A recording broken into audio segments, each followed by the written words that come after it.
넥스트에서는 그런 시스템 코어 쪽을 보는 거는 약간 이제 주 관심사가 아니다 보니까 컴퓨터 시스템 전반적으로는 정말 그쪽이 더 이제 그 의미가 있는 거지만 우리한테는 응용 쪽, 이게 어떻게 이제 실제 프로그램들, 소프트웨어들 동작에서 적용이 될 수 있는지 이런 정도의 어떤 느낌을 갖는 게 중요한 것 같습니다.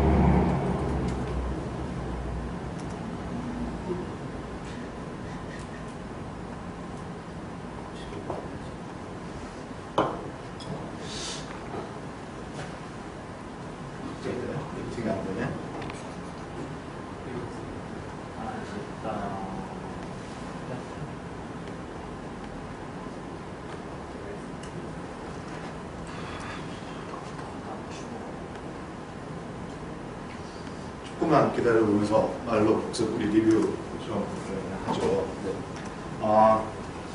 프로세스에 대해서는 금방 간단히 얘기했다시피 이제 우리 넥스트에서 저랑 같이 이렇게 하는 데 있어서는 프로세스의 개념과 상태의 변화라는 것, 컨텍스트 스위치라는 것, 이게 무엇인가에 대한 내용이 있었고, 우리는 그게 소프트웨어 동작에서 특히 운영체제에 대한 역할에서 왜 그게 필요하게 되었는가. 저는 주장하기를 그런 것들의 근본적인 이유는 한 컴퓨터 시스템에서 여러 개의 프로세스를 동시에 돌려야 된다. 이제 그러면서 우리는 이전까지는 그렇게만 단순하게 생각했다면 오늘 배울 이제 알고리즘부터 보면은 여러 개의 프로세스를 동시에 동작시키는데 효율적이고 공평하게 동작을 시켜야 된다. 그래서 그 여러 개의 프로세스를 동시에 동작시킨다는 것 자체가 개념적으로 그냥 빠르게 번갈아 가면서 동작을 하는 거지만, 지난 시간에 컨텍스트 스위치에서 살짝 봤다시피 그걸 무식하게 아무 생각 없이 그냥 번갈아 가는 것만 한다면 번갈아 가게 만드는 그 동작의 오버헤드가 커져요. 그래가지고 실제로 10개의 프로세스가 100초의 시간, 1시간의 시간을 딱 공평하게 나눠 쓰는 게 아니라 실제로는 많은 시간을 시스템 운영하는 데 보낼 수 있게 됩니다. 그리고 또 그런 여러 개의 프로세스가 동등한 조건이 아니라는 겁니다. 실제로 오늘 일단 알고리즘 시간에서 배우게 되기 때문에. 그래서 그런 것들에 대한 어떤 공평성, 이런 것까지를 고려해서 이제 여러 개의 프로세스 동작시키는 이런 이유 때문에, 이런 목적 때문에 우리 이제 현대 컴퓨터 시스템, 현대 운영체제에서는 어떤 소프트웨어를 프로세스라는 개념으로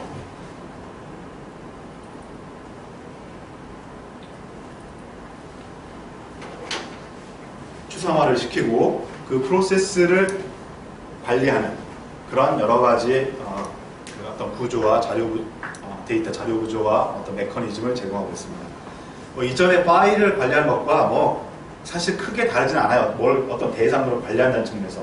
그런데 우리 이제 이런 개념을 처음 배운 사람들, 혹은 이제 우리 같이 좀 깊게 안 배우고 살짝 이제 그것의 어떤 의미, 실체 정도를 알고 가는 사람들은 프로세스 관리는 좀 어려울 수 있어요. 또 이제 그것의 가장 큰 이유는 프로세스 관리라는 것은 프로세스가 프로세스를 관리하는 거예요. 그러니까는 우리 지금 다른 지금 같은 말 앞으로 나올 것들도 우리가 소프트웨어를 만들어 가지고 뭔가를 다뤄요. 뭔가를 막 조작을 하고 하는데 그 대상물과 프로그램이라는 것은 분명히 구분이 되고 우리가 하는 액션의 결과가 여기 나타나는 것을 우리가 검증도 하고 테스트도 하면서 이렇게 뭔가 작업을 하게 되는데, 프로세스에 대한 작업 같은 거는 그러니까 뭔가 그 작업의 결과, 관리의 결과가 프로그램 자체에 가해진다는 거죠. 우리가 실행시킨 그 프로그램 자체가 관리의 결과로서 동작하게 되는 거고, 또 그 프로그램 자체가 관리를 하는 어떤 주체적인 역할을 하는 거고, 이런 것 때문에 단순해 보여요. 프로세스의 생성, 프로세스의 종료, 프로세스 대기, 프로그램의 실행, 말로는 파일의 생성과 삭제 이런 거 똑같이 단순해 보이지만 실제 메커니즘을 보면 왠지 헷갈릴 수도 있겠다. 여러분은 안 그랬으면 좋겠지만 제 경험상 저는 많이 헷갈렸고, 처음에는 이런 식으로 좀 끝을 다 보고서 누가 얘기해 주지 않고 그 단어만 가지고 이렇게 얘기를 해주다 보니까, 처음에 제가 프로세스 생성 이런 것들을 공부할 때는 프로그램을 짜서 만들 수는 있었지만, 프로세스 생성하는 여러분이 쉘로 이제 만들어 보게 될 이런 코드를 작성할 수는 있었지만 그것의 어떤 실체적인 의미를 정확히 잘 모르는 상태로 저는 몇 년을 지냈었습니다. 경험상. 그러니까 제가 지금 얘기하는 게 여러분한테는 제 말이 어떤 의미로 해석될지는 각자가 다를 수 있어요. 그렇지만은 프로세스 프로세스의 생성과 종료와 대기, 프로그램의 실행, 이게 그 뒤에 숨은 뜻까지 의미가 뭐냐 이렇게 지적인 묻는 것보다는 이것들의 좀 메커니즘의 실체, 실질 그런 것들을 좀 이해해 주시기 바랍니다.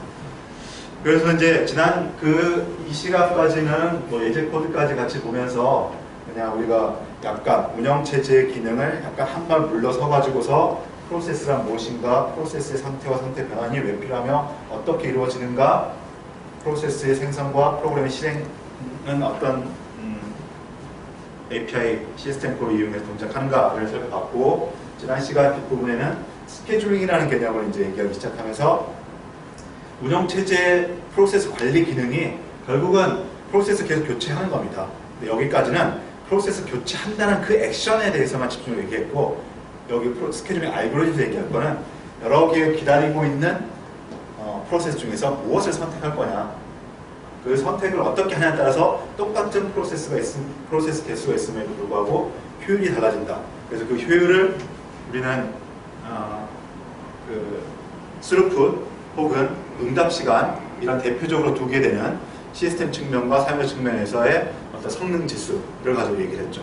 비슷한 개념으로 CPU 활용률과 스루풋, 비슷한 같은 맥락 개념이라고 얘기했고, 총 실행 시간, 대기 시간의 합, 그 다음에 응답 시간, 이런 것들은 또 같은 거라고 얘기해서 스케줄링의 평가 기준이라는 걸 얘기했습니다. 이때는 제가 강조했던 거는 이런 처리율이나 응답 시간 같은 게 여기에 쓰이는데, 스케줄링만에 국한된 게 아니라 컴퓨터 시스템의 성능을 얘기할 때, 시간과 관련된 성능을 얘기할 때 나오는 용어들이니까 여러분이 이런 CPU 이용률이나 이런 것들은 스케줄링에 국한된 얘기일 수 있지만 처리율과 응답 시간은 잘 알아두자라고까지 얘기를 했습니다.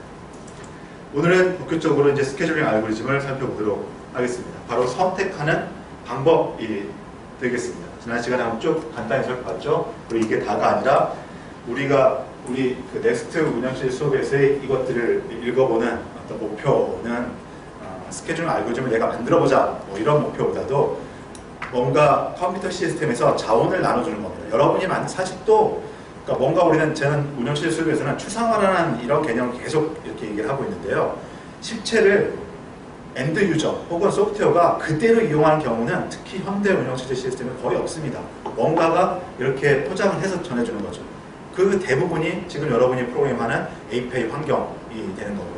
그것들의 실체를 보는 건데, 여기서 우리가 스케줄링 알고리즘에 있어서도 실제로는 이 알고리즘을 구현해 보는 것이지만, 이것을 통해서 우리가 얻고 싶은 어떤 그 인투이션, 감 또는 어떤 직관은 컴퓨터 시스템에서 대부분의 소프트웨어는, 대부분의 작업은 뭔가 제한된 자원을 나눠주는 이런 작업을 하는 겁니다. 결국은 게임 소프트웨어도 마찬가지고, 웹 서비스 소프트웨어도 마찬가지고, 그 동영상 스트리밍 서버도 마찬가지고, 그 자원의 대상이 약간씩 달라지는 거죠.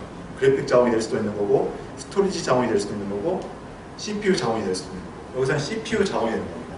그래서 CPU 자원은 사실 시간의 개념이 되는 거죠. 그래서 여기 스케줄링 알고리즘은 좀 일반화시켜서 얘기하자면은 어떤 자원을 쓰는데 시간의 개념으로 나눠줄 수 있는 어떤 이 양의 개념 또는 면적의 개념이 아니라 시간의 개념으로 나눠줄 수 있는 자원에 대해 가지고서 요구자, 수요자가 띄엄띄엄 있다라면은 이런 스케줄 자체가 필요 없습니다. 나눠지는 정책이 필요한 게 아니라 그냥 그대로 나눠주기만 하면 되는 거죠. 주는 일을 어떻게 할 것인가만 하면 되는데, 대부분의 저희가 비유한 인간 세상도 마찬가지지만 항상 자원에 대해서는 요구하는 사용자가 항상 더 많게 되는 거죠. 공급보다 수요가. 그래서 그것들을 어떻게 나눠주는가, 시간을 어떻게 분배하는가.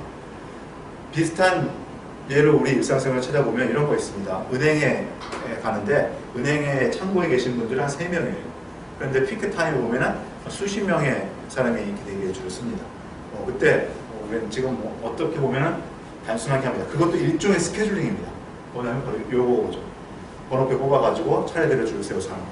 그렇게 줄 세워서 할 때도 어떤 방식으로 줄을 세우는가에 따라가지고 효율은 달라집니다. 예를 들어서 이런 거예요. 이런 어떤 그 시스템, 은행 시스템을 내가 설계한다라고 했을 때 어떤 식으로 서비스 해주는가, 이게 사실 중요하게 되는 겁니다. 이런 걸 생각하지 않을 때는 그냥 은행 업무만 생각하겠지만 실질적으로 이런 그 동작하는 시스템에서는 항상 수요와 공급의 그 미스매칭이 생기기 때문에 스케줄링이라는 게 필요하다는 겁니다. 여러분이 만드는 아마 적어도 이제 뭐 서버 단에 특히나 서버 단에서 작업하는 경우에는 생각을 할 필요가 있을 거예요. 또 제가 그냥 살짝 어깨 너머 본 거지만 요즘은 개발 환경이 또 워낙 좋아가지고 아주 기초적인 이런 자원 스케줄링은 그 라이벌이나 엔진들이 해주고 있는 것 같아요. 제가 보기에는. 그래서 우리 프로그래머들은 해당하는 걸 그냥 호출만 내가 필요할 때 그냥 프로그래머조차도 수요자처럼 쓰면은 그 안에서의 어떤 스케줄링은 엔진들이 해주는 것 같긴 해요. 그렇지만 그 역할이, 그 부담이 이제 나한테 올 수도 있습니다. 어떤 게임 서버 전체 시스템을 운영하다 보면은 몇만 명 사람이 돼가지고 하나하나의 기능, 엔진이 수행한 하나하나의 기능이 아니라 어떤 사용자 그룹이나 사용자나 또 자기의 어떤 게임 시나리오 따라서 달라질 수도 있는 거고 웹 서비스에 달라질 수도 있는 거고 그거에 따라 가지고서 그 스케줄링의 역할이 상당히 하이 레벨에 주어질 수도 있는 거예요. 그럴 때 여러분은 사람의 상식이 있기 때문에 기본적으로 괜찮은 알고리즘을 내긴 합니다.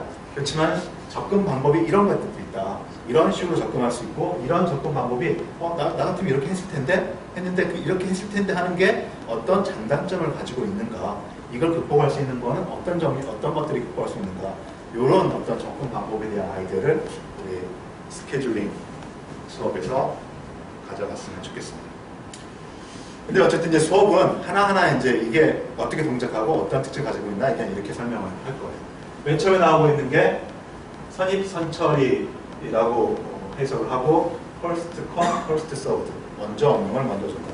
사실 가장 쉽게 생각할 수 있는 겁니다. 그러니까 이거는 프로그래머를 할 줄 아는 중학생한테, 이런 컴퓨터 시스템을 전혀 공부하지 않은 중학생한테 이렇게 맡겨놨다 하더라도 이런 문제 어떻게 풀어가게 되면 이렇게 할 겁니다. 여러 개가 있으니까, 당연히 여러 개가 있으니까 큐로 대기줄을 만들어 놓고 이게 돌아가면서 얘가 나가면 누군가를 다음 걸 해줘야 되는데 누굴 할 것인가 보면 돼요. 이렇게 할 겁니다. 이게 뭐라고 할까요? 포기한, 안 좋은 방법이 아니라 컴퓨터에서 꽤 괜찮은 방법입니다. 특별한 예민한 상황이 없다라면, 특별히 그 공평성이나 뭐 이런 거에 문제가 없다라면. 그리고 또 한 가지 장점은 여기 이렇게 있는데, 컴퓨터 시스템에서는 여러분이 자료 구조를 배웠겠지만 처음 자료 구조 배울 때는 어레이, 링크드 리스트, 뭔가 이제 세상에 없는 걸 만드는 것 같지만 이제 컴퓨터에서는 모든 데이터들은, 복잡한 데이터는 다 그런 식으로 만들어져요. 그러니까 그렇게 만들어 놓고 뭔가 운영을 하게 되면은, 운영하는 거는 컴퓨터 우리 쪽에서 그런 구현 레벨이 상당히 낮은 레벨이 됩니다.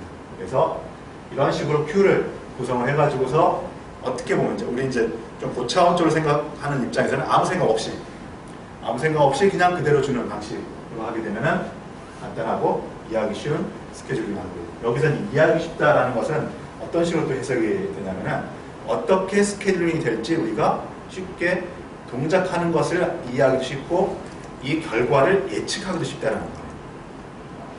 그래서 조금만 한 1, 2분만 이걸 더 추가해서 한번 얘기를 하면요. 또 컴퓨터에서는 예측을 할 수 있다는 것도 꽤 중요한 이슈가 됩니다. 우리가 프로그램 만들었어요. 프로그램 만들 때 이렇게 1000명의 유저가 접속을 해서 사용할 때 이렇게 될 거다 하고 심지어 베타 테스트도 했어요. 그런데 이게 실제 운영을 하게 되면은 10,000명, 10만 명이 접속할 수도 있습니다. 그런데 그걸 베타 테스트 기간 동안에는 그걸 실제로 테스트하기는 힘들어요. 그런데 내가 만들어 놓은 어떤 소프트웨어 구현 설계와 알고리즘이 예측 가능하다라고 우리가 이제 그 컴퓨터 이론 쪽에서 얘기를 한다는 건 뭐냐면 1000명일 때 보였던 그런 패턴에 대해 가지고서 10,000명일 때는 이게 미미하게 갈 거라고 예측 가능하다. 아니면 익스포넨셜하게 이게 갈 거라고 예측 가능하다. 아니면 거꾸로 여기에 익스포넨셜하게 이렇게 따라올 거라고 예측 가능하다. 어쨌든 이게 잘 되든 못 되든 예측이 가능하다는 것은 소프트웨어 설계에서 꽤 중요합니다. 그래야지 우리가 뭐 필요하면 디버깅도 쉽게 접근할 수 있고, 디버깅의 방법론, 그 다음에 이걸 진짜 10,000명 예측을 했을 때 떨어지긴 떨어지지만 건들 것 같아 라고 했는데 예측이니까 좀 이게 벗어나가지고 이제 한 2만 명 되다 보니까 못 쓰겠다 라고 될 수 있거든요. 근데 그 예측 가능성대로 이게 움직였다면 2만 명을 지원하기 위한 이 개선도 비교적 용이하게 할 수 있다는 거죠. 그런 측면에서 어떤 소프트웨어 설계와 소프트웨어 동작이 이해하기 쉽다, 예측 가능하다라는 것도 소프트웨어가 좋은 소프트웨어냐 아니냐에 꽤 좋은 꽤 중요한 판단이 됩니다. 말은 그렇다는 거고요. 그걸 항상 여러분이 그렇게 만드는 건 쉽지는 않습니다. 복잡해졌습니다. 그런데 한번 그런 것도 한번 생각을, 그런 요소도 있다는 걸 생각을 해보자. 아무튼 비포 Q를 이용해서 first come first served 방식으로 이용하는 거는 여러분이 이제 프로그램 해봤으니까 쉽게 짐작할 수 있다시피 그냥 Q로 간단하게 표현해서 Q 순서대로 그냥 다음 실행될 러닝될 프로세스를 선택한다는 겁니다. 자, 이제 이런 방법인데 이걸 이제 스케줄링에다 적용하면은 스케줄링에다 이 알고리즘을 적용하면 스케줄링은 어떤 특성을 볼 것인가.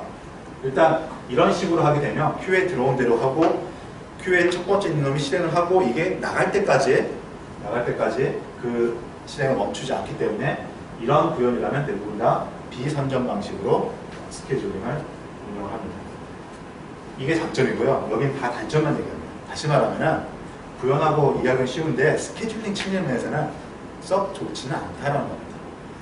근데 또 재밌는 거는 이런 것도 또 여러분 생각해야 돼요. 또 소프트웨어 중에서 여기서 우리 이론적으로 얘기하는 거는 모든 상황에서 이 알고리즘이 어떤 특성을 보이느냐를 얘기하는 거예요. 그런데 또 우리가 소프트웨어를 설계할 때는 내가 정말 실행할, 내가 다루게 될 그 인풋, 그 환경에서 이 소프트웨어는 어떻게 동작할 것인가, 이것을 이해하고 만드는 것도 꽤 중요합니다.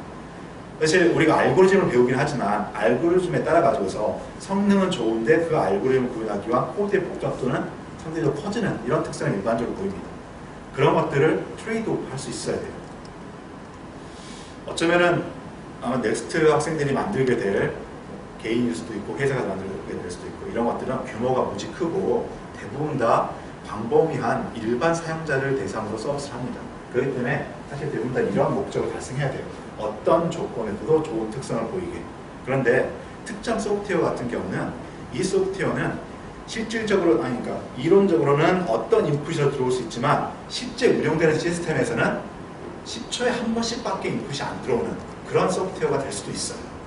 소프트웨어 자체로는 계속해서 인풋이 들어올 수도 있고 그렇게 됐을 때도 처리할 수 있도록 코딩이 되어 있긴 하지만 실제 운영 환경에서는 10초에 한 번씩 이렇게 인풋이 들어올 수밖에 없는 경우가 있어요. 그럴 때는 예를 들어서 이거 같은 경우에 이게 되게 많은 인풋이 들어올 경우에 비선점 방식으로 동작하니까 앞에 줄 서 있는 단지 1초 앞에 왔다는 이유로 얘가 10초 동안 실행하게 되면은 1초 앞에 들어왔다는 이유로 10초 동안 지하일만 합니다. 그리고 뒤에 있는 놈은 10초 동안 기다려야 돼요. 1초 늦었다는 이유로 10초를 기다리는 이런 상황이 발생합니다. 그래서 성능이 사실 이건 안 좋다라는 이제 그 표출하는 건데 아까 얘기한 것처럼 10초에 한 번씩밖에 들어올 수 없는 이런 인풋 환경이면은 이런 알고리즘 하나, 이걸 개선한 나중에 라운드 로빙 알고리즘 하나 실제 스킬 성능이 똑같습니다. 그런데 코드의 사이즈나 구현은 이게 훨씬 더 단순한 거죠. 이럴 때는 훨씬 더 똘똘한 알고리즘을 구현하는 것보다는 간단한 알고리즘을 구현하는 게 훨씬 잘 구현한 게 되는 거죠. 이런 점도 있습니다. 그러니까 여러분이 소프트웨어를 배우고 알고리즘을 배울 때 배우는 단계에서는 어떤 게 좋고 어떤 게 나쁘고 이렇게 가서 더 성능이 좋아지고 그런 걸 다 배우는 거지만 무조건 성능이 좋은 걸 만들어야 된다라는 거는 아니라는 걸 저는 얘기하고 싶습니다. 지금 이 정도 우리 수준에서 대학 1, 2학년 정도 수준에서는 이런 말을 오히려 안 듣는 게 어쩌면 나을 수도 있습니다. 왜냐하면 나쁜 것과 좋은 것의 이 차이를 분명히 이해하고 어떻게 하지 더 좋아지는가를 몸에 새겨놔야지 나중에 이제 습관적으로 소프트웨어 설계할 때 이렇게 가는 거고 나중에 이제 시스템을 이해한 다음에 선택해서 할 수 있게 되는 건데 제가 보기에 넥스트 학생들은 이미 우리가 수업 시간의 프로젝트이긴 하지만 실제 유저가 사용할 수 있는 소프트웨어를 이미 만들고 가고 있거든요. 그래서 이런 특히나 실제 운영될 소프트웨어, 그러니까 우리가 수업용 또는 어떤 연구용으로만 소프트웨어를 만든 게 아니라 실제 운영된 소프트웨어를 이렇게 이미 만들어 가는 입장에서는 그런 그 현실적인, 효율적인 면의 소프트웨어 설계 방법론도 알아야 된다는 거죠. 한 장에 이제 스케줄링에서 얘기하고 싶은 것들을 좀 많이 얘기를 했는데요. 여러분이 알고리즘 수업이나 물리학, 통계 이런 데서 수학적 이론을 바탕으로 한 어떤 그 구현의 특성들 잘 이해하는 것 중요하고 그 중에 어떤 걸 취사 선택할 것인가 라는 것도 있기 때문에 우리 이제 프로젝트 시간이나 이런 것들을 보면서 내가 설계할 소프트웨어의 특성이 무엇인가를 또 이해해야 됩니다. 굳이 제가 제 과목을 자랑하자면 이런 시스템 과목은 그런 것들을 매칭시켜주는 가운데 역할을 하는 거죠. 이걸 이해하고 있어야 그 알고리즘의 스펙트럼과 내가 실제 구현하는 거에 요구사항에서 가장 좋은 어떤 선택 포인트를 만들 수 있다. 아무것도 아닌 슬라이드라서 우리 얘기인지 모르겠는데 아무튼 첫 번째 알고리즘으로 선입선 처리가 있고 장점은 간단하다는 장점이 있지만 단점은 이제 보겠습니다. 우리 앞에서 얘기했던 스케줄링의 성능 평가 기준을 보면은 대기 시간이 길어질 수 있다. 이거는 금방 얘기한 것처럼 비선전 방식을 먼저 가니까 그냥 있는 줄 순대로만 빼면 되니까 잠깐 늦었다는 이유로 많이 기다릴 수 있게 돼요. 잠깐 늦었다는 이유 아니더라도 앞에 있는 것들이 끝날 때까지만 기다릴 수 있는. 그래서 뒤쪽에 우리 응답 시간이나 그 대기 시간이 짧아야 된다는 스케줄링 평가 기준에서는 안 좋은 특성을 보이게 되는 거죠. 그 다음에 이제 이용률을 이렇게 나오죠. 자원의 이용률이 낮아질 수 있다는 거, 스루풋이 낮아질 수 있다는 거죠. 언뜻 보면은 이거는 좀 이해가 안 돼. 이거는 쉽게 이해가 되는데 이거는 이해가 안 될 수 있어요. 줄을 세워져 있으니까 어쨌든 CPU는 놀지 않고 계속 동작시킬 수 있지 않느냐. 하나하나 입장에서는 이게 각자 프로세스 입장이고 이게 시스템 입장의 특성인데 시스템 입장에서는 뭐 거의 최대로 활용할 수 있지 않냐라고 생각하는데 계속 얘기하는 것처럼 스케줄링에 효과를 낼 수 있는 또 이유라고 했습니다. 프로그램들이라는 거는 그 어떤 프로그램도 CPU만 끝날 때까지 계속 사용하는 것이 아니라 CPU 사용하다가 I/O 하다가 또 네트워크 쓰다가 또 CPU 사용하다가 이런 식으로 CPU 사용, I/O, CPU 사용, I/O 이렇게 번갈아 가면서 있다라는 거죠. 그것들이 실제 상황에서 I/O들이 많은 것들 혹은 CPU 사용이 많은 것들이 일방적으로 몰렸을 때 하나의 I/O에 의해서 CPU 사용하는 것들이 다 기다리게 될 수도 있고 하나의 CPU 그 사용에 의해서 여러 개의 I/O를 처리하는 프로세스들이 기다리게 되는 이런 상황이 발생할 수도 있다는 겁니다. 그래서 어쩔 수 없이 기다리는 상황들이 생기는 CPU가 놀면서도 기다리는 이런 상황이 발생할 수도 있기 때문에 일반적인 상황에서 모든 경우를 고려한 상황에서 이렇게 얘기를 할 수 있다는 거죠. 아무튼 그냥 우리 이제 이번 스케줄링 수업의 특징은 first come first served 스케줄링은 큐를 이용해서 그대로 그냥 있는 그대로 하는 거고 간단하지만 스케줄링 성능은 낮아질 수 있다. 이런 특성. 간단한 거지만 첫 번째 나온 거기 때문에 이 스케줄링 알고리즘을 이해하는 내용들을 하나씩 다 이제 살펴보는데요. 뒤에 여기 보여주는 이 그림은 스케줄링이 어떻게 동작할 것인가 이해하기 쉽다라고 하는데 스케줄링이 어떻게 동작하는 것인가 우리가 시뮬레이션을 해보는 겁니다. 일종의. 우리 전에 한번 이 비슷한 얘기가 나왔을 때 시뮬레이션, 에뮬레이션 얘기를 한번 했었죠. 우리 수업에서. 기억이 안 나나요? 그 게임 에뮬레이터 얘기하면서 어쨌든 우리 이제 컴퓨터 특히나 컴퓨터 쪽에서는 우리 지내다 보면 시뮬레이션이라는 얘기 많이 하고요. 또 에뮬레이션 얘기도 많이 합니다.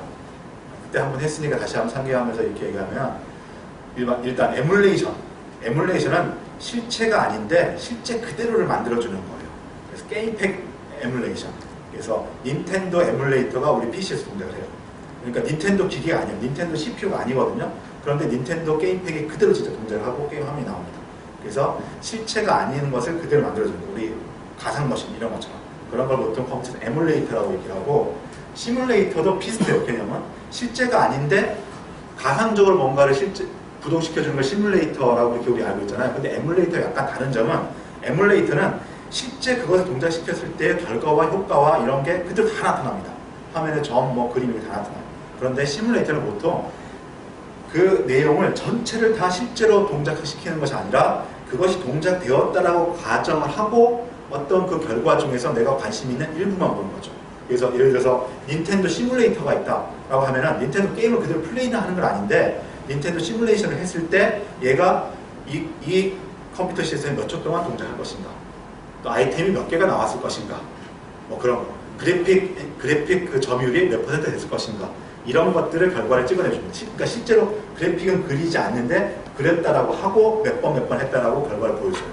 그런 것들을 보통 시뮬레이션이라고 얘기를 합니다. 보통 이제 우리 또 역시 실제 운영되는 소프트웨어를 개발할 때는 시뮬레이션 기법은 거의 많이 이용하지 않아요. 소프트웨어 설계할 때는. 근데 이제 그 소프트웨어 자체에 사회적인 개념에서의 인문 사회적인 개념에서 시뮬레이션 개념을 넣어서 이제 소프트웨어 만들 수는 있겠지만 보통 우리 연구하는 이런 소프트웨어 개발에서는 시뮬레이션 기법을 많이 사용합니다. 게임 쪽 그래픽 이걸 연구하는데 게임을 직접 구현을 하지 않거든요. 그런데 이런 식의 게임에서 1초당 몇 픽셀을 그리는 로드가 가해졌다 라고 했을 때 이런 식의 게임 엔진은 이걸 몇 퍼센트, 몇 개를 더 향상시킬 수 있고 이런 걸 할 때 시뮬레이션 합니다. 이게 일종의 시뮬레이션입니다. 그래서 이런 스케줄링 알고리즘이 있어요. 그러면 실제로 이제 운영체제 코드 안에다가 운영체제 스케줄러 안에다가 저런 방식으로 선택을 하게끔 코드를 구성을 해서 작성해야 됩니다. 그리고 그걸 돌려봐야지 우리가 직접 부팅을 시켜가지고 100개의 프로세스를 주니까 몇 초 동안 스루풋이 얼마가 나오고 이것들이 평균 응답 시간은 어떻게 나오고 한다더라 라고 계산해 볼 수 있어요. 가장 좋은 거는 그렇게 해보는 겁니다. 그렇게 해가지고 이게 좋은 거고 이게 나쁜 거고 하는데 그 중에 하나를 선택하기 위해서 두 개를 다 만들어 볼 수는 없는 거잖아요. 만드는 게 시간도 많이 걸리고 어렵기도 하기 때문에 그래서 많은 경우 이렇게 연구 단계에서는 시뮬레이션을 하죠. 이건 뭐냐면은 스케줄링을 아주 간단하게 해보는 겁니다. 그래서 기본적으로 시뮬레이터이기 때문에 실제 스케줄러의 기능의 원래 효과는 프로그램이 각각의 3개의 프로그램이 동작하는 거예요. 3개의 프로그램을 동작시키지는 않고 이 3개의 프로그램이 CPU 시간을 얼마만큼 잡아먹는가 이것만 한번 테스트를 해보는 겁니다. 자, 말이 거창해서 시뮬레이션이지 실제로 이제 내용을 보면은 이런 것들을 우리가 간트 차트라고 얘기를 하는데요. 뭐냐면은 이 X축이 시간입니다. 시간이고 이건 Y축이 있는 것도 아니에요. 그냥 2차원 그 그래프가 아니고 그냥 1차원 그래프입니다. 시간축 상에 어떤 컴포넌트, 어떤 엘리먼트가 얼마만큼 비율을 차지하는가 라고 이렇게 쭉쭉쭉 그려놓은 거. 이걸 간트 차트라고 합니다. 이런 것들 우리 생활에도 많죠. 우리 시간표. 우리 하루 동안의 시간표 이것도 다 간트 차트입니다. 모양을 뭐 이렇게 동그라미를 그려가지고 이렇게 하긴 하지만 그게 다 그런 것들 간트 차트라고 해요. 그래서 간트 차트로 스케줄링을 시뮬레이션을 해보는 겁니다. 이제 간트 차트로 시뮬레이션 하다 보니까 훨씬 더 추상화를 시켜요. 그러니까 실제 시뮬레이터에서는 심지어 컨텍스트 스위치되는 시간조차도 고려를 해야 되거든요. 그런데 보통 시뮬레이터에서는 몇 가지 가정을 하는데 예를 들어서 컨텍스트 스위칭하는 시간은 0이라고 한다. 또 프로세스는 계속해서 끊이지 않고 도착한다라고 가정한다. 이런 식으로 이제 가정을 많이 합니다. 그래서 그것 중에서도 우리 여기 교재에 있는 거는 훨씬 더 간소화 시켰습니다. 그냥 프로세스의 실행 시간이 이렇게 주어졌어요. P1, P2, P3 세 개의 프로세스가 있는데 얘는 24초. 이거는 뭐 초일 수도 있고 밀리세컨드일 수도 있고 그냥 시간 단위입니다. 24라는 시간 단위, 3이라는 시간 단위, 3이라는 시간 단위 이렇게 수행한다라고 이렇게 주어졌을 때 이걸 FCFS 알고리즘으로 스케줄링을 하면은 결과가 어떻게 되겠느냐 이렇게 봅니다. 여기서만 이렇게 자세히 얘기할 겁니다. 모든 뒤에 나오는 것들도 똑같이 이렇게 할 텐데 그때는 그냥 간단히만 기억할게요. 해보면은 여기서 이제 또 가정은 뭐냐면 세 개의 프로세스가 동시에 도착했다. 근데 운 나쁘게 잠깐 뒤에 도착한 거예요. 운 나쁘게 잠깐 뒤에 도착한 거. 이렇게 됐다는 거예요. 그래서 Q에 딱 들어갔어요. Q에 거의 동시에 도착했는데 Q에 들어갔을 때 1, 2, 3 순서대로 들어갔다고 합니다. 그러면 스케줄을 이렇게 한다는 거죠. 스케줄러가 맨 처음에 들어가 있는 프로세스 1번 이걸 선택해가지고서 실행을 시켜줍니다. 얘는 비선전 방식으로 동작하기 때문에 24만큼 CPU를 사용한다라고 하게 되면 24 동안 얘는 계속 CPU를 사용하고 있는 거예요. 중간에 프리엠프트가 되지 못하고 그리고 얘가 끝나면 얘가 나가면 다음 Q의 다음에 있던 P2가 실행돼서 3이라는 시간 그 다음에 얘가 끝나면 P3가 3이라는 시간 이렇게 됩니다. 그래서 이 경우에 전체 실행 시간은 얘는 24초 이거 잘 봐야 되는데요. P2는 3초가 아니라 이때 같이 도착을 했기 때문에 P2의 전체 실행 시간은 27초, P3의 전체 실행 시간은 30초 이렇게 되는 겁니다. 그렇지만은 스루풋 또는 CPU 이용률적인 측면에서는 CPU 이용률은 여기서 100%가 되는 거죠. 계속 CPU를 사용하고 있는 거죠. 그래서 우리 교재에서는 더 간단히 했다는 건 뭐냐면은 CPU 이용률은 100%라고 전제를 합니다. 가정을 합니다. 그러니까 CPU에서 실행시킬 프로세스는 언제나 준비가 되어 있다는 거죠. 그럴 때 어떻게 골라야지 좋아질까? 그러니까 이제 CPU는 항상 100%니까 여기서의 관점은 응답 시간과 대기 시간이 관점이 됩니다. 이렇게 안 할 수도 있습니다. 이제 좀 더 실질적인 알고리즘 개발을 한다 보면 스루풋이 달라질 수 있거든요. 이렇게만 주어진 게 아니라 얘가 24초 실행하다가 뭐 3초 IO를 하다가 또 10초 실행하다가 이런 식으로 인풋을 복잡하게 줄 수도 있어요. 그럼 그걸 시뮬레이션 할 수도 있습니다. 여기는 간단하게 우리 교재에 있는 내용들은 간단하게 이제 시뮬레이션 하라고 되는 거고, 이 인풋을 실제와 조금씩 더 가깝게 할수록 복잡한 시뮬레이션이 되는 거죠. 그렇기 때문에 사실 시뮬레이션과 실제는 언제나 약간의 차이가 있을 수밖에 없습니다. 그래서 똑같은 문제에 대해서도 누가 더 시뮬레이션 잘했냐, 좋은 결과냐 이런 것들은 이런 가정, 전제 이것을 실제와 누가 더 근사하게 만들었냐라는 겁니다. 여기서는 더 복잡하게 하면 당연히 근사해질 것 같지만 사실은 실제와 근사하게 시뮬레이션을 만드는 것 자체가 쉽지 않습니다. 실제 시스템에서. 그래서 이제 좀 뭔가 새로운 소프트웨어를 연구해서 개발하는 쪽에서는 이런 거 하는 거예요. 여러분은 이제 지금 여기 앉은 사람들은 이제 실제로 사람들이 사용할 소프트웨어를 만드는 거에 더 관심이 많겠지만 컴퓨터 분야에는 이제 그렇게 하기 위해서 그 전 단계로서 어떤 새로운 기술을 이제 만들어내거든요. 그럴 때 사실 이렇게 연구하는 겁니다. 아이디어를 내고 이걸 이런 방식으로 했으면 좋겠다.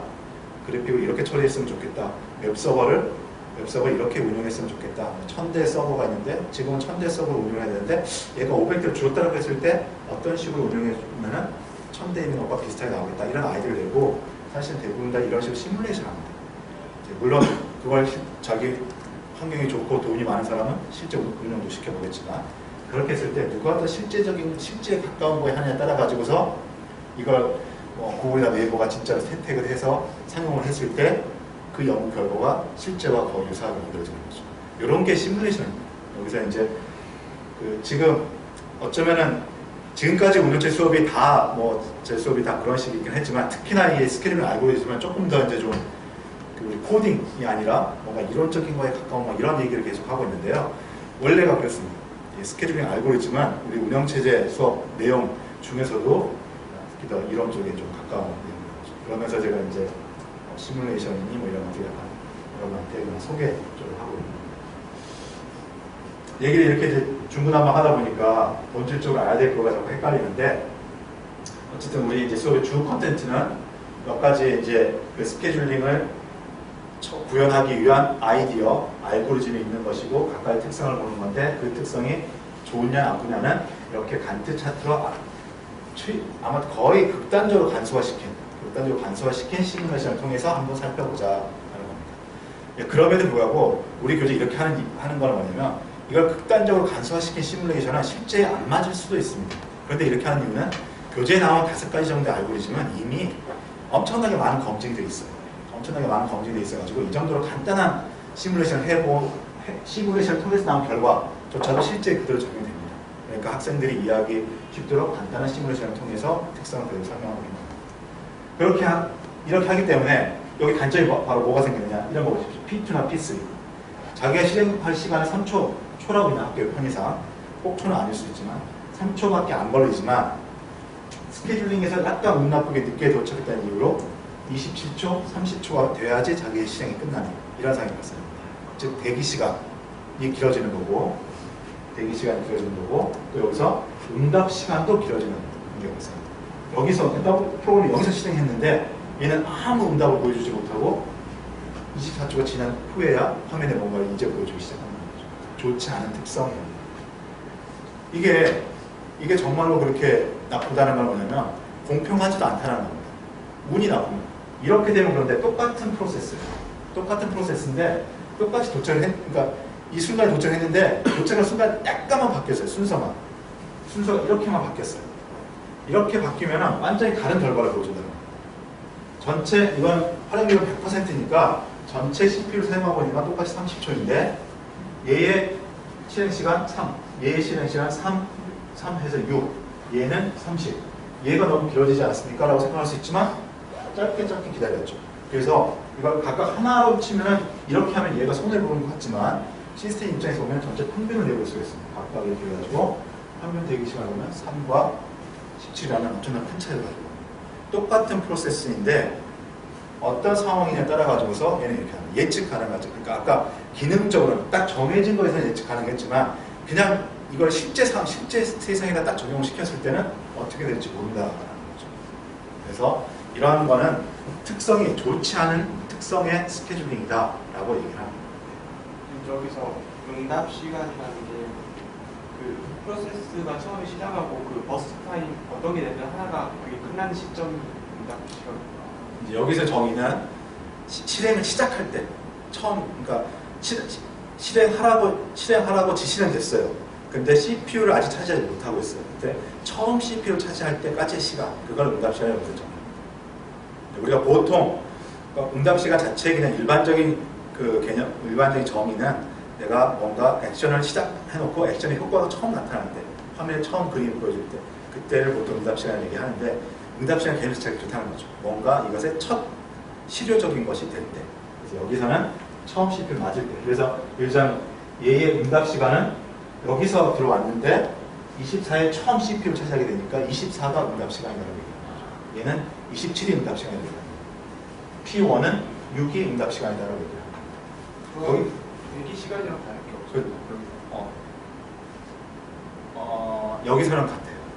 여기서는 같은데 이럴 수 있어요. 이제 여기서는 같은데 이제 P1 이런 것들이 여기 스케줄링이 이제 그 전제가 너무 간단한데 3하고 끝나는 게 아니라 3 실행하고 예를 들면 얘는 12를 실행해야 돼요. 12만큼 실행해야 되는데 3 실행하고 프리엠션이 되고 프리엠션이 되고 하는 스케줄링에서는 대기 시간과 응답 시간이 달라질 수 있습니다. 여기서는 같죠. 네, 잘 지적했어요. 여기서는 대기 시간이라는 값과 응답 시간이 같습니다. CPU 시간을 한 뭉덩어리로 한 번만 쓰기 때문에 아무튼 그런 특성을 보이고 있다는 거고요. 두 번째 얘기를 한번 해보겠습니다. 그러면 이제 반드시 모든 스케줄링 알고리즘이 이렇게 된 건 아닌데 한번 이 5개의 흐름을 이제 보자는 건데 자 간단히 한번 이렇게 만들어 보니까 이렇게 하면 동작할 겁니다. OS가 동작을 해요. 그런데 좋은 특성이 아니라는 거죠. 성능이 안 좋아집니다. 그러니까 생각을 내보는 거예요. 여기서 이제 제일 문제점은 이 맥락에서는 대기 시간이 들쭉날쭉하고 길어질 수 있다는 거예요. 그러면 어떻게 하면 대기 시간이 짧아지겠습니까? 항상 이렇게 스케줄링이 되게 한번 해보면 어떻겠는가라는 거죠. 이렇게. 그러니까 여기는 이렇게 될 수도 있고 이렇게 되는데 도착 시간이 좀 달라진다 할지라도 큐 안에 어쨌든 들어와 있으면은 이렇게 스케줄링이 되게 만든다는 거죠. 즉 뭐냐면은 이제 여러분도 이게 감이 올지 모르겠는데 전체 기다리는 전체 실행 시간 같지만 기다리는 시간으로만 놓고 보면은 짧은 놈이 먼저 하는 게 긴 것보다는 짧은 놈을 먼저 해주는 게 기다리는 시간의 전체 합은 더 작아질 수 있다는 거죠. 그래서 나온 이제 아이디어가 최단 작업 우선 shortest job first라는 알고리즘이 되겠습니다. 이제는 큐에 먼저 들어왔다고 해서 무조건 이제 먼저 CPU를 주는 것이 아니라 큐에 있는 것 중에서는 큐 전체를 봅니다. 큐 전체를 보고 누가 더 CPU를 길게 사용할 것인가, 짧게 사용할 것인가. 그래서 CPU를 짧게 사용하는 것일수록 먼저 CPU를 할당해 주는 거죠. 그러니까 짧은 놈이 먼저 끝나고 나가버리니까 얘가 좀 뭐 자기가 먼저 들어왔다 하더라도 짧은 놈을 먼저 실행하게 해주고 함으로써 전체적인 평균 대기 시간 줄어드는 거죠. 요거 우리 일상생활에도 있습니다. 물론 이제 욕심꾸러기들은 그렇게 안 하지만 우리 줄 서 있을지라도 내가 긴 작업을 하는데 누구 도장 하나만 찍어갈 사람이 있으면 먼저 하십시오라고 이렇게 해주잖아요. 그게 사실은 어떤 친절을 베푸는 걸 보여줄 수 있지만 시스템의 효율상으로도 상당히 좋은 선택이라는 거죠. 그래서 shortest job first라는 것이 대기 시간을 줄여줄 수 있는 아이디어라고 생각해 볼 수 있습니다. 제가 강요하는 거예요. 여러분도 공감했으면 좋겠고. 근데 재밌는 거는 바로 이 shortest job first라는 이런 방식으로 시간을 나눠주는 스케줄을 하게 되면 이론적으로 대기 시간을 가장 짧게 할 수 있는 알고리즘입니다. 요거는 이제 우리가 알고리즘 수업 시간에서 하는 방식으로 증명도 할 수 있어요. 균화법보다는 연화법적으로 증명을 해가지고서 대기 시간이 여기 실행 시간이 짧지 않은 어느 하나를 선택한, 그러니까 이것에 어긋난 거 어느 하나를 선택하더라도 얘가 스케줄을 한 것보다는 더 길어진다라는 것을 증명할 수가 있습니다. 그래서 이건 이론적으로 대기 시간을 가장 짧게 해줄 수 있는 간단한 아이디어지만 그렇게 해줄 수 있는 스케줄링 알고리즘이 되겠습니다. 그래서 대기 시간이 짧아진다라는 아주 좋은 장점이 있습니다. 그러면 현재 이 간단한 시뮬레이션 환경에서는 그 CPU 이용률 100% 되고 대기 시간 가장 짧아지고 이제 끝난 것 같아요. 끝판왕이 된 것 같아요. 근데 아직 뒤에 더 많이 남아있거든요. 그 이유가 이제 몇 가지가 나오는데 일단 얘의 치명적인 문제가 하나 있습니다. 치명적인 문제는 실제로 구현하기가 어려워요. 뭐가 어려워요? 이렇게 큐에 10개가 있으면 10개 다 뒤져보고 10개 다 뒤져보고 그 중에 짧은 놈 이렇게 선택해서 주면 되는데 단지 피프로 쉽게 바로 하는 게 아니라 이 Q 트래버스 한 번만 해보면 그러니까 알고리즘 ON이 되는 거죠. 이렇게만 하면 되는데 뭐가 없겠느냐 그런데 지금 우리가 시뮬레이션 했던 이런 내용은 P1이 24초 실행될 거다, P2가 3초 실행될 거다 라고 주어졌습니다. 이게 바로 뭐냐? 이 프로세스가 앞으로 미래에 CPU를 얼마만큼 사용할 것이다 라고 이렇게 줬어요. 물론 간단한 구조, 정말 CPU만 사용하는 명령, 인풋 없이 CPU만 사용하는 어떤 프로그램 경우에 이게 프로그램 코드를 보고서 각 명령어가 얼마만큼 실행될 거라는 것을 계산할 수 있으니까 얘가 10,000개의 명령어로 되어 있으면 얘는 몇 초를 CPU를 쓸 거다라고 계산할 수가 있습니다. 그런데 그런 경우는 거의 없어요. 인풋이 달라지기도 하고 사실 인풋이 달라지지 않더라도 어쨌든 스케줄링이 되고 CPU 안에 이제 우리 운영체에서 안 하는데 우리 아키텍처에서 보면 CPU 안에도 항상 똑같이 한 명령어 이렇게 실행하는 것이 아니라 CPU 안에서도 여러 명령을 실행하기 위해서 경우의 수에 따라서 이게 약간 틀어지기도 하고 같이 겹쳐가지고 두 개가 같이 실행되기도 하고 하나하나 줄 서서 실행되기도 하고 이렇게 이런 상황이 발생합니다.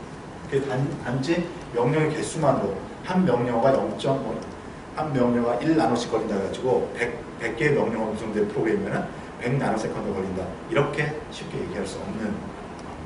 그래서 지금 우리가 이렇게 시뮬레이션 하고 있는 거는 이게 시뮬레이션의 특성이 보통 이런 거거든요. 왜냐하면 시뮬레이션을 하기 때문에 실제 동작시키지 않는 거기 때문에 인풋이 이런 게 있을 거라고 전제하고 그 알고리즘을 동작시켜요. 거의 모든 시뮬레이션에서. 이제 그런 것들의 대부분 치명적인 단점이 그런 겁니다. 실제 인풋을 몰라요. 물론 시뮬레이션 같은 경우에 실제 동작한 걸 그대로 따와가지고 하는 경우는 있어요. 따와가지고 하는 경우인데 그렇다 하더라도 실제하고는 다른 거죠. 근데 여기서는 미래에 여기 딱 이거거든요. 실행될 시간, 앞으로 실행될 때 가장 짧은 걸 선택한다고 했으니까 미래에 실행될 시간이 이 알고리즘을 동작시키는 핵심 키가 됩니다.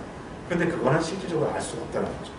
그래서 실질적으로 알 수가 없는 건데 이 알고리즘이 키가 되기 때문에 대충 만들 수가 없는 거예요. 아예 만들 수가 없는 겁니다. 실질적으로. 다른 알고리즘 같은 경우에는 그 우리 은행 그 서비스하는 알고리즘을 우리가 만든다고 했을 때 사람이 어떻게 도착할 것인가. 사실 어떻게 보면 이게 주키는 아닙니다. 내가 작업하는 게 실제 어떤 이 알고리즘 동작에 시간을 많이 잡아먹는 것이지. 그래서 이 알고리즘을 지수 함수로 도착한다라고 이렇게 대충 어느 정도 어프락시메이션 뭐라고 하나요? 우리말로?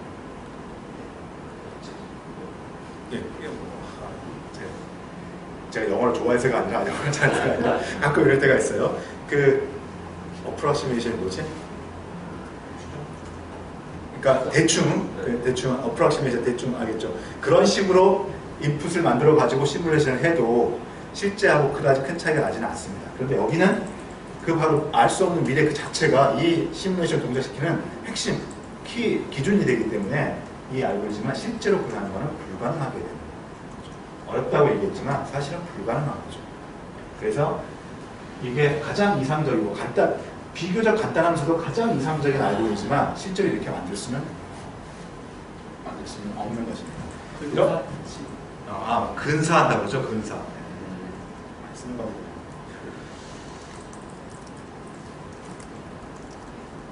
자꾸 어쩌다 보니 오늘 수업 시간에 자꾸 여기저기 왔다 갔다 해서 실제 우리 슬라이드로 준비된 내용이 지금 혼선을 느끼게 되는데 알고리즘 퍼스트 컴 퍼스트 서브드 간단하지만 그런 특성이 있었고 이걸 간단히 그쪽에서 보니까 짧은 놈이 먼저 오면 좋겠다라고 했는데 우리가 증명한 건 아니지만 이렇게 쇼티스트 퍼스트 방식으로 스케일하면 이게 최적, 옵티멀한 이거보다 더 잘할 수 없는 알고리즘이 됩니다. 그런데 이런 문제가 있다는 거죠. 이런 식의 문제는 앞으로 이제 우리가 이 알고리즘뿐만 아니라 실제 뭔가 소프트웨어 설계하는 데서도 늘 나옵니다. 좀 전에 얘기했던 거예요. 근데 그게 키가 되느냐, 약간 변두리가 되느냐 이런 차이가 있는 것이죠. 그래서 항상 우리는 뭔가 이렇게 소프트웨어나 알고리즘을 개발할 때 인풋이 이렇게 들어오면 얘는 가장 최적이 돼 라고 이렇게 이제 할 때 그 인풋이 이렇게 들어온다는 걸 모르는 경우도 많죠. 그런데도 불구하고 이걸 먼저 얘기를 하고 그런데도 불구하고 이런 알고리즘을 그러니까 여기서는 우리 쇼트샷 퍼스트는 똑같이 만들 수는 없습니다. 똑같이 만들 수는 없지만 대충 비슷하게 흉내를 내서 만드는 이런 시도를 많이 합니다. 그리고 그게 연보가 되어 있어요. 자, 이런 식으로 미래를 알아야지만이 이 알고리즘을 정확히 구현할 수 있는, 이 소프트웨어를 정확히 구현할 수 있는 이런 상황에서 우리 컴퓨터 쪽에서는 어떻게 하면 그것을 해볼 수 있는가. 일단 근본적으로는 불가능합니다. 그런데 이것 말고 더 좋은 방법이 없어. 근데 어쨌든 한번 만들어 보고 싶어. 그럴 때 하는 방법이 뭐냐면 미래를 예측을 해서 미래를 예측해서 그걸 구현하는 방법을 취합니다. 또 이게 여러분 또 납득이 안 될지 모르지만 우리 인간 세상도 똑같습니다. 우리도 가끔 SF에서 나오긴 하지만 미래를 알고 있을 때, 미래를 알고 있는 사람, 그런 사람이 가끔 있잖아요. 영화에 이제 보면은 미래를 뭐 어떤 식으로 알고 있는 경우에, 그럴 때 정말 이제 판타지 같은 영화의 스토리가 만들어지잖아요. 근데 우리 실제는 그렇지 않잖아요. 그런데 우리 생활하다 보면은 우리 뭐 이 전력 수요, 여름에 에어컨 많이 쓰는데 전력 수요에 대해서 사람들이 어떻게 쓸지 정확히 알고 이번 여름에 얼마 쓰고 이번 겨울 얼마 쓰고 하게 되면 그게